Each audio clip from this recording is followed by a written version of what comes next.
අර මම දැන් ඔයාලට ඔය ගානක් දීලා මේ වීඩියෝ බල බල හිටියේ පැතුම් නිස්සංගේ තාත්තගේ කතාව. අන්න පොරවල් ඈ. ඔයාලා ඒ කතාව අහලා තියෙනවද නැන්ට? අන් ඒ වගේම පොඩ්ඩක් බලන්න. ඒකේ මාර ගන්න දේවල් තියෙනවා. තාත්තා කියන නිසා මම මට කියන්නේ නැත්තම් අපිට පෞදිල් ගත්තේ නිකන් කියන වගේ එකක් නෙන්නේ. තාත්තා කියනවා පැතුම්ට මුල් කාලේ එයා ට්‍රේනින් කරන පටන් ගත්තේ කවද්ද දන්නවද? තාත්තා කෝච් කෙනෙක්. කෝච් කියන ඔය පොඩි මට්ටමේ සාමාන්‍ය ගම් මට්ටමේ ඉන්න නිකන් කෝච් කෙනෙක් වෙන්නේ මම දන්නේ නැහැ. මේ ඇඟේ ක්‍රිකට් තියනවා කියලා පේනවා තාත්තගේ. තාත්තා තමයි පුතාව නැෂනල් ටීම් ගස්සනවා කියලා පොඩි කාලේ තීරණය කරා. පොඩි කාලේ ඌ පොර ඉපදෙනකොට තාත්තා තීරණය කළා ඉවරයි. ඌ නැෂනල් ටීම් ගහනවා කියලා. හරිද? ඒතකොට හිතන්නකො හරිද? තාත්තා ක්‍රිකට් හොඳට කීඩිකෙක් වෙන්නේ නැති. එතකොට මේ කියනවා අවුරුදු එකේ ඉඳන් වගේ ක්‍රිකට් සෙල්ලම් කෙරෙව්වලු. ඒ කියන්නේ ටාගට් එක තියලා තියෙන පොරගේ ඔළුවේ උඹ අනිවාර්ය නැෂනල් ගහන්න ඕන කියලා මම. 2 වසර 3 වසර වෙනකොට පොර හොඳටම සෙල්ලම් කරනවලු. හරිද? ඇයි ඒ ඔළුවේ ප්ලෑන් එක දූපු නිසා. හරිද? හැබැයි පොරට chance ලැබිලා නැහැ. දැන් ටීම් වල දිස්ත්‍රික් ටීම් වල එහෙම නෑ එහෙම හොඳටම සෙල්ලම් කරලා chance ලැබිලා නැහැ. ඒතකොට අතෑරලා නැහැ හිතන්නකෝ. අපිට ඇත්තට පැතුම් නිශ්චංග කියන එක අපිට අහන්න ලැබෙන එක පාරම නේද නැද්ද? එක පාරමනේ අහන්නේ. එතකොට මේ පොරට දිස්ත්‍රික් ටීම් වලින් පවා එහෙම ලැබිලා නැහැ මුලින් මම හිතන්නේ. මම තාත්තා කියන කතාව මට දල වශයෙන් කියන්නේ. ඊට පස්සේ අතාරින්න නැතුව කිව්වලු මේ කොහොම හරි අපි අල්ලා යමු පුතා මේ අපි මේක කොහොම හරි කරමු කියලා අල්ලන්න නැතුව ගිහිල්ලා. අල්ලගෙන අතාරින්න නැතුව ගිහිල්ලා දිගටම. ඉන්න තැන කියනවා මේ ඉඳලා තින්නේ පොඩි එක කාමරයලු තිබිලා තියෙන්නේ. කුප්පි ලාම්පුවක් මම හිතන්නේ තිබිලා තියෙන්නේ මේ එක ඇඳේ තමයි අම්මයි තාත්තයි පුතයි තුන්දෙනාම ඉඳලා තියෙන්නේ. හරිද? එතකොට එහෙම ලයිෆ් එකක් තිබිලා තින්නේ. උදේ හවා කියන පහන තියන විතරක් හදාගෙන තැනක් තියලා ඔහොම පොඩි තැනක්ලු තියෙන්නේ මේ ඒ ටාගට් එකෙම ඉඳලා හැම එක දිගටම ඉඳලා තියෙන. පොරගේ බලන්න අමුතු නිකන් මොරාල් එකක් තියෙන පිනද හිනාවක්වත් වෙන්නේ නැහනේ. ඒකට හේතුව ඒක. يعني ඌ කන්න දින හැම කට්ටම කාපු එක එක පේනවා. හිතන්න සාමාන්‍ය අර එහෙම කියන්නේ අර සැපට හැදිච්ච ළමයෙක්ගේ වැරද්දක් නෙමෙයි මං කියන්නේ. ඒක Taman ලබාගත්තු විදිහ යනවා. හරිද? ලැබිච්ච දේවල් නේ.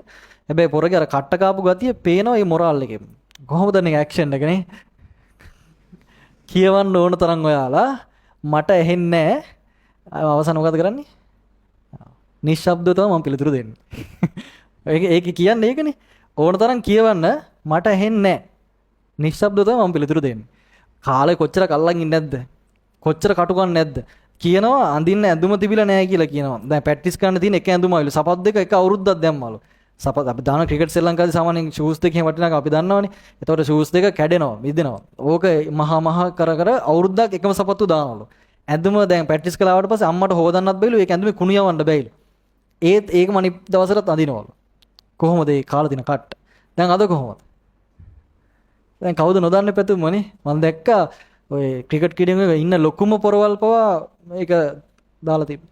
ලබනෝද IPL උද්ගහයි. පොර ඊට පස්සේ දැන් යන තැන කොහොමද? කොච්චර කාලයක්ද? අර නිකන් උණ ගහේ කතාව. ඒ චීන උණ ගහ දන්නවනේ මං කිව්ව නේද ඔයාලට? චීන උණ ගහ අවුරුදු 5ක් තිස්සේ යනකම් එක මොටයියක්වත් දාන්නේ නැහැ. ඔයා පැල කරන මොටයිය බෑ අවුරුදු 5ක් යනකම් එකම තැන. කියන්නේ එළියට පැල වෙලා කියලා දෙන්න පේන්නේ නැහැ, හොයන්න බෑ. හැබැයි අවුරුදු 5ක්ම මොකද කරන්නේ? පොළොව මට යට මුල් දානවා. හරිද? මුල ඇදෙන අවුරුදු 5ක් විතර. ඊට පස්සේ සතිය 4යි මම හිතන්නේ දවස් 14යි දන්නේ හරියටම දවස අඩි 20ක් දුරට උඩ යනවලු.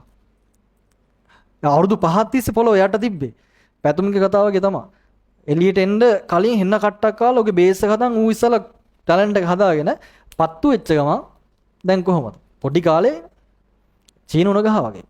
හැබැයි හිතන්න චීන උණ ගහ ඊට පස්සේ මොන හුළඟාවත් අය කඩන් වැටෙන්නේ නැහැ. ඇයි ඒ?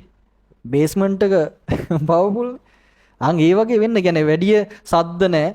තමන්ගේ පාඩුව ගේම ගැහුවා. මේ ඉවසීමෙන් වැඩේ කරන්න. තව අවුරුද්දේ තියෙන වලට ඉවසන්න කලබල වෙන්න නම් එපා. ඔය කලබල වෙන කට්ටිය රැලි තමයි. ඔය දැන් ට්‍රෙන්ඩ් උනත් ඔය බලන්න රැලි එක එනවනේ. රැලි එනවා වගේම රැලි යනවා. හරිද? යනවා. එතකොට අර වගේ පොරක් සෑහෙන කාලයක් හදාගෙන තිබ්බට පස්සේ අර බේස් එක හයියයි නම් එතනින් පස්සේ ඕන මගුලක් වුණත් අදාළ නැහැ. ඒ කියන්නේ ඉගෙනීම නෙමෙයි හැම දෙයකටම ඔය ඇප්ලයි කරන්න පුළුවන්. ඒ කියන්නේ අල්ලන් ඉන්න එච්චරයි.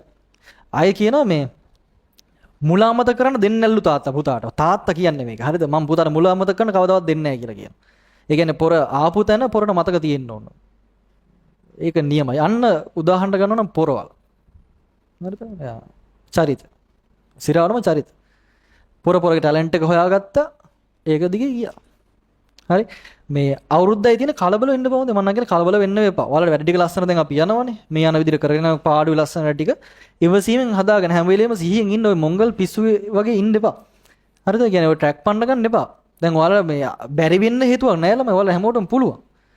බැරි වෙනව නෙමෙයි වෙන්නේ මොකද්ද? අවධානය තියාගන්න ඒක යවුල. ફોකස් ඉන්නේ. නැත්තම් උඹලා හොඳ දක්ෂ ළමයි නේ. මේ ඉල්ලම් කන වැඩක් තියෙන. එහෙම කරන්න එපා අපරා. හරි මේක අපි ඊළඟ ස්ටෙප් එකට යමු.